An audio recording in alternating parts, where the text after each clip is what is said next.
Then God will judge the other nations. Joel chapter 3, verses 1 and 2. Time is running out. I have to go quickly. Joel 3, verses 1 and 2.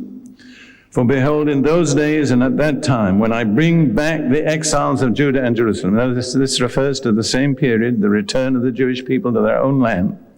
God says, I will also gather all nations, Gentile nations, and bring them down to the valley of Jehoshaphat.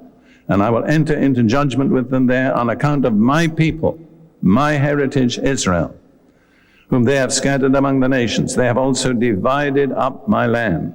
So God says, when he's finished dealing with the Jews, then he will deal with the Gentiles. And he will deal with them on one basis, the way they have treated Israel. That's a remarkable fact, but it's there. And God has got two accusations. One, they have oppressed the Jewish people. And number two, they have divided up or partitioned that land. And God says, that's my land. I gave it to Israel.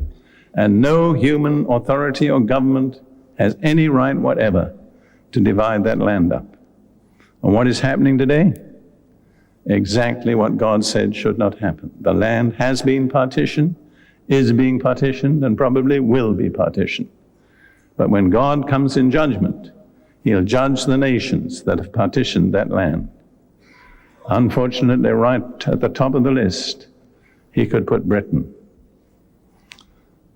Because Britain was responsible for the mandate at the end of World War I, was authorized to provide a national home for the Jewish people. And in the year 1922, Britain, by a single decision of Winston Churchill, allocated 76% of that land to an Arab nation, which is now called Jordan. And no Jew is permitted to live there. And of the remaining 24%, the United Nations divided up. But all are going to have to answer to Jesus when he comes. And if you look at Matthew 25, the judgment of the nations, the sheep nations that are invited into the kingdom, the goat nations that are dismissed from the kingdom, that are sent into everlasting punishment, the basic principle of division is the way they have treated the brothers of Jesus. I say this because it's so important.